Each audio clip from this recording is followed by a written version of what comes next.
The Lakers will try and take the series lead against the Suns tonight in Game 3. It will be the first playoff home game for the Lakers since 2013, and LeBron said it's, quote, going to be pretty special for our fans. That's what I came here to be able to play a playoff game in front of the Lakers faithful. So, Shannon, one thing, are you going tonight? And do you give the Suns a chance as well? No, I don't go tonight, but I do give them a chance. I think the thing is, Skip, when we've seen this with the Lakers, where they don't take teams serious. Remember they had that big lead against Toronto, and then all of a sudden Toronto comes back and beats them. They had a big lead against Golden State the first time they played them. They was up 14-19. Golden State comes back and beat them. So the thing is, let's not just rely on the crowd. I understand that you're going to be there. What, they're going to have 6,000, 7,000 fans. Fans are going to be electric. I get all of that. But just don't rely solely on the crowd to get you going. Come out there with a sense of urgency. Let the Suns know that you're in for a long night. As a matter of fact, this thing gonna be over fairly shortly, because you're gonna give us our best. You're gonna get our best effort. We don't want you to have, man, if we just get this thing to the fourth quarter, we can make a push, go on a run, and win this ball game. So, can they win? Yes, but I expect Anthony Davis to be just as aggressive. I expect LeBron James, since this is what he said, I came to be in a championship game to play in front of in Staples. Well, this is what he got. This is what he wanted. This is what he gets. And so now the fans are going to be there. I'm expecting to see a little bit more. Now, I ain't going to get, we start to see, Skip, those spurts, those plays, those splash plays that we see, that we could see for a whole game. Before the ankle injury, we're starting to see them things happen with greater regularity. They're coming with greater regularity. So it's over. It is over. Shannon Sharp.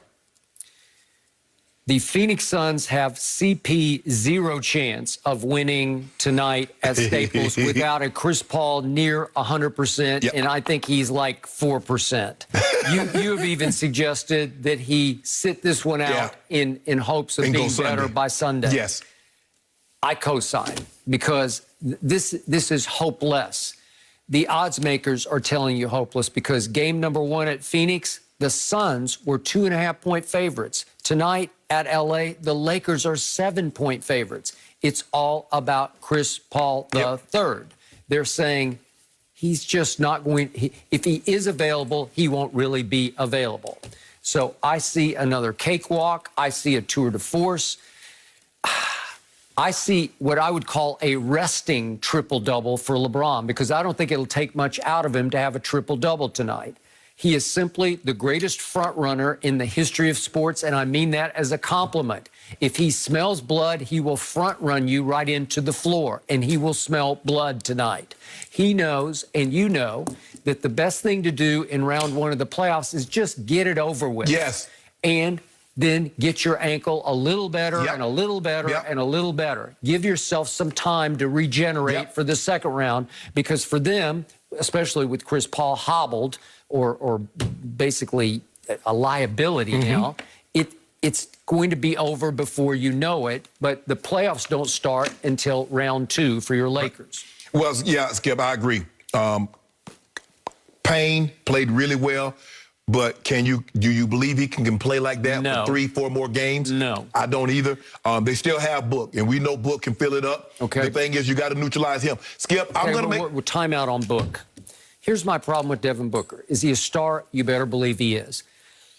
What did he shoot from 3 the other day? He didn't shoot good. He's 0 for 3. Yeah. What did he shoot for the year from 3?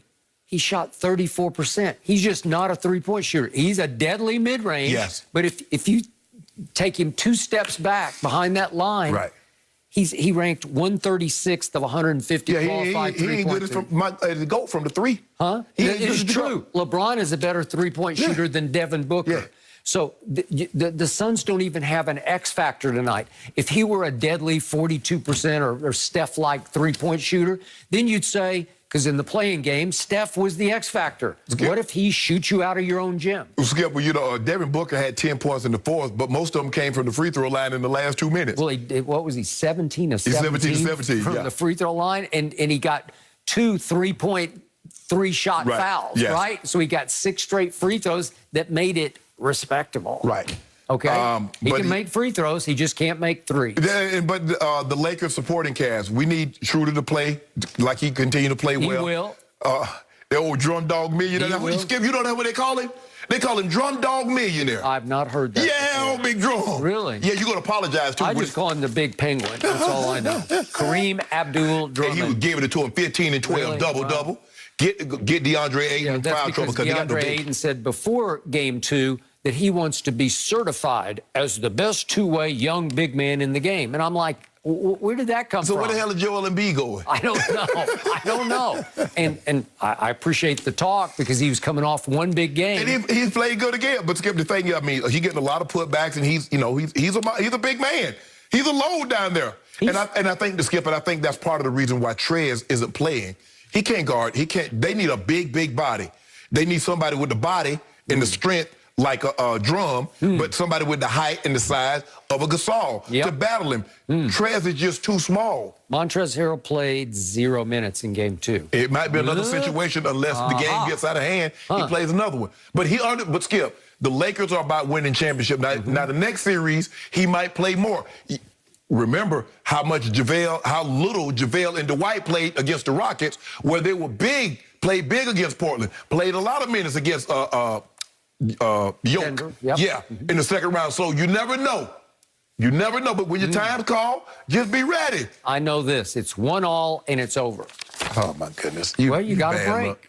You're bad luck. Well, I'm not bad luck. You are bad luck. I'm spitting facts. No, I don't want you to spit any more facts. I don't want you to say anything else because I know what you're trying to do. It's a bad word today. I know what you're trying to do. You trying to jinx us. That's what you're trying to do. Yes, you are. Just telling you what's happening. I'm congratulating you on your victory. I don't hear nothing you say right now. I don't hear nothing you say right now. I don't even know if I'll watch the game tonight. You are. I bet you are. Because you never know when GOAT might do something you've never seen again. He might. You might have never seen. He might go for 47 like Ja did last night at Utah. I don't know if we're going to need that. We're saving that for a special occasion. Really? Are you? But we got it in us. Okay. A special occasion might be the fact that we are playing tonight in L.A. in front of those fans. Oh, and by the way, the Lakers are clearly enjoying seeing the Clippers go down 0-2 in their series. But who's enjoying it the most? Stick around for this. Back. No mercy, no mercy, no mercy. Well, we know this by now. The Lakers came away with a Game 2 win in Phoenix. And Magic Johnson, he praised on LeBron for his contributions. The Hall of Fame guard tweeted this: the scoring and leadership of LeBron James, the best player in all of basketball, played a crucial role in the Lakers' victory. Now, Shannon, I have a feeling you're smiling over there. Is Magic overstating LeBron's value? No. Because I don't believe there's anybody that's currently playing in sports that impacts winning and losing more than LeBron James. And if you look at what he's done over the last 10, Skip, he's been to the finals 10 times. Okay, he's gone to the finals every season, 9 seasons, every season that he's been healthy. With the exception of his first year in LA, he had gone to the finals. Everywhere he goes, instant championship. If you remember, Skip, when he joined the Heat hadn't won a playoff series since they won the title in 2006. He leaves, they go to, before I go to that. He leaves the Cavaliers.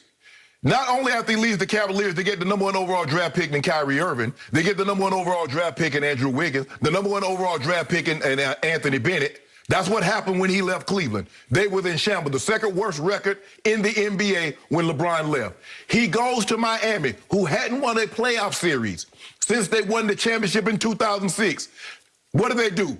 4 straight finals, 2 championships. He goes back to the Cavaliers. If you remember, Skip, I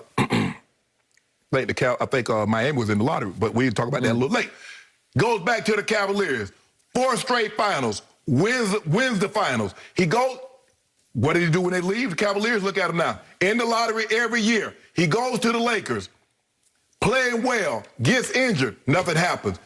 Next year, championship. So I agree with Magic. Skip, is he as overpowering game in and game out, possession in, possession out as he once was? No. He can still dominate you.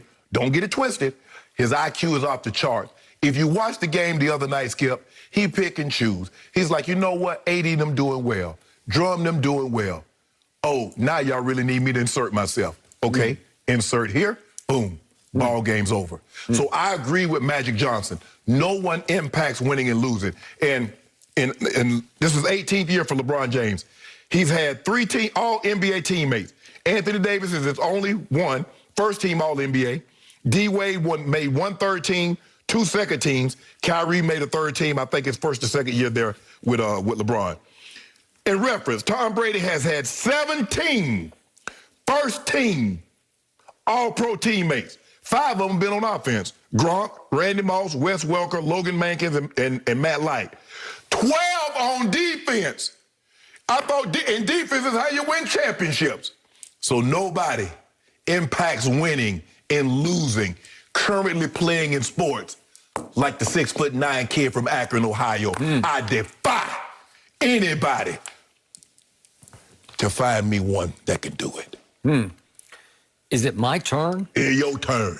I'm just glad we have a roof over our heads, or God would have struck you with lightning for what you just said, because it was pure blasphemy. It was heresy. It was so out of bounds that I'm embarrassed that we're doing this topic in the direction you took it. You just said that LeBron James is more valuable to his team than Tom Brady is to his team. Yes. Correct? Yes, that's what I said. What part about that did you hear?